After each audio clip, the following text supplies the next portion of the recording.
چھوٹا سا بچہ دروازہ کھولتا ہے، میری جان نکل جاتی ہے، بچے نے دیکھ نہ لیا ہو کہ میں کیا دیکھ رہا ہوں، رب کا تصور ختم ہو گیا۔ کا احسان یہ ہے کہ آپ کے ذہن میں تصور ہو کہ آپ اپنے رب کو دیکھ رہے ہیں۔ اگر یہ نہیں ہے تو کم از کم یہ تصور تو ہو کہ آپ کا رب تمہیں دیکھ رہا ہے، تمہاری ہر چیز کو دیکھ رہا ہے۔ جب یہ تصور پیدا ہوگا، اللہ کے نبی فرماتے ہیں کوئی بندہ اچھا وضو کرتا ہے ثم یصلی رکعتین لا یحدث فیہما نفسہ الا غفر له ما تقدم من ذنبہ، کہ بندہ اچھا وضو کر کے ایسی 2 رکعتیں پڑھے جس میں وہ اپنے دل سے نفس سے بات نہیں کرتا، یعنی پورے دھیان سے انہماک سے 2 رکعتیں پڑھتا ہے، اللہ کریم اس بندے کی زندگی کے سابقہ سارے گناہ معاف فرما دیتے۔ فضیلت الشیخ مفتی عبداللطیف، اسلامک اسکالر۔ اللہ تو تمہیں 2 رکعتوں سے معاف کرنا چاہتا ہے، پر اس میں شرط یہ ہے کہ تمہارے ذہن میں ہو کہ تمہارا رب تمہیں دیکھ رہا ہے۔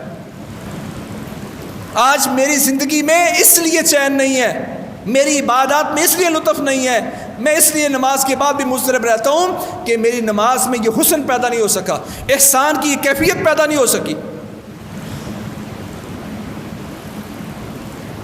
جب یہ کیفیت پیدا ہو، اچھا میں سمجھتا ہوں پہلے تو انسان کو پتہ ہو اپنے رب سے کیا کہہ رہا ہے۔ نماز کا کم از کم ترجمہ 10 سالوں میں، 20 سالوں میں، 30 50 سالوں میں تو آ ہی جانا چاہیے تھا۔ اتنا ڈل تو کوئی بھی نہیں ہے، کوشش ہی کبھی نہیں کی کہ میں اپنے رب سے کیا کہہ رہا ہوں۔ اچھا ترجمہ نہیں بھی آتا تو اس کو یہ تو پتہ ہو کہ میں اس وقت قیام میں کھڑا ہوں، میں نے اپنی زبان سے اللہ اکبر کہا ہے، اب میں رکوع میں چلا گیا ہوں،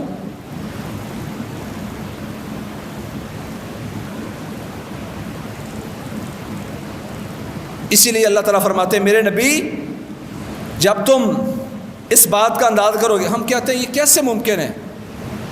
کیا یہ ممکن ہے کہ میرے دل میں ایک کیفیت پیدا ہو جائے کأنک تراہ، گویا کہ آپ اپنے رب کو دیکھ رہے ہیں، کیا یہ کیفیت پیدا ہو سکتی ہے؟ قرآن مجید میں اللہ جو فرماتے ہیں والذین جاہدوا فینا لنہدینہم سبلنا وان اللہ لمع المحسنین، جو لوگ ہمارے دین کے مسئلے میں، ہمارے مسئلے میں کوشش شروع کر دیتے ہیں، ہم ان کو راستے دکھاتے ہیں، ان کے لیے راہیں بناتے ہیں کہ وہ ایک لطف محسوس کرے گا، عبادت میں کھڑا ہے تو ایک لطف محسوس کرے گا، ہم اس کے لیے راہیں کھولیں گے، لنہدینہم سبلنا، ہم ان کے لیے راستے کھول دیں گے۔ اور اللہ تعالیٰ ایسے محسن لوگوں کے ساتھ ہے جو ہمارے لیے کوشش کرتے ہیں، کاوش کرتے ہیں، ہم ان کے لیے راستے آسان کرتے ہیں۔ میرے بھائیوں ساری بات کا اگر خلاصہ ہم یوں کریں کہ میں کوئی بھی نیکی کا کام کر رہا ہوں، عبادت کر رہا ہوں، جب کر رہا ہوں وہ عبادت ہے، اس وقت میرے ذہن میں کیا بات ہے کہ میں اپنے رب کو دیکھ رہا ہوں، یہ بات نہیں پیدا ہو سکی تو کم از کم کیا یہ ہے کہ میرا رب مجھے دیکھ رہا ہے۔ آج ہم میں سے کسی ایک بندے کو پتا ہو کہ اس کے اوپر کیمرہ لگا ہوا ہے اور اس کی ہر چیز نوٹ ہو رہی ہے،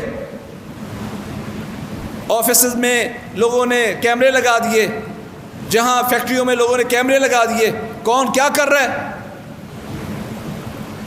یہی خوف ہوتا ہے کہ کیمرہ دیکھ رہا ہے، کچھ کام کروں گا تو پکڑا جاؤں گا۔ کیا آج ہم نے اپنے رب کے بارے میں اتنا بھی تصور پیدا کیا ہے؟ اسی لیے رسول اللہ صلی اللہ علیہ وسلم نے ارشاد فرمایا میں اپنی امت میں سے ایسے لوگوں کو جانتا ہوں جو قیامت کا دن ہوگا تہامہ پہاڑی جتنی بے شمار نیکیاں لے کے آئیں گے، فَيَجْعَلُهُ اللَّهُ هَبَاءً مَنْثُورًا، لیکن اللہ کریم ان کی ساری نیکیوں کو برباد کر دے گا، اڑتی راکھ بنا دے گا، ضائع کر دے گا۔ صحابہ کرام نے اپنے دور میں جو سب سے بڑا پہاڑیوں کا سلسلہ دیکھا تھا وہ تہامہ کی تھیں، صحابہ اس پہ پریشان ہو گئے، اتنی نیکیاں لے کے آنے والے لوگ اللہ ان کی نیکیاں برباد کر دیں گے، ان کا قصور کیا ہے، ان کی غلطی کیا ہے؟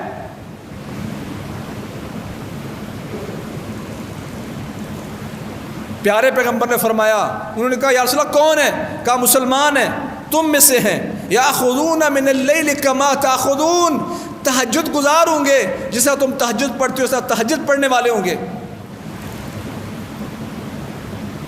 تہجد گزار ہیں، مسلمان ہیں، اتنی نیکیاں لے کے آئیں گے، اللہ برباد کر دے گا۔ کیوں؟ سبب کیا بیان کیا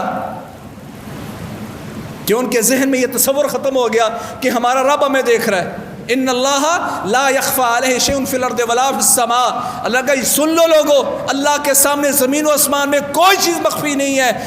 کہاں بھی جا کے، جہاں بھی جا کے، جو بھی تم کام کرتے ہو اللہ سے مخفی نہیں ہے. تم نے اپنے رب کا تصور بھلا دیا کہ تمہارا رب دیکھ رہا ہے. کیمرے کے سامنے بیٹھ کر تم غلطی کیوں نہیں کر رہے کہ میری چیزیں نوٹ ہو رہی ہیں. اللہ کے نبی فرماتے ہیں یہ وہ لوگ ہیں بڑی نیکیاں کرنے والے ہیں، لیکن ان کے ذہن میں ایک تصور ختم ہو گیا. اذا خلوا الی محارم اللہ انتہکوہا. لوگوں کے سامنے تو بڑے نیک سالے تھے، لیکن جب خلوت میں چلے جاتے تھے، الگ چلے جاتے تھے، گھروں میں چلے جاتے تھے، مارکیٹوں سے نکل کر چھپ جاتے تھے کسی جگہ، وہاں جا کے ایسے ایسے کاموں کا، ایسے ایسے گناہوں کا ارتکاب کرتے تھے جس کو رب نے حرام قرار دیا ہے.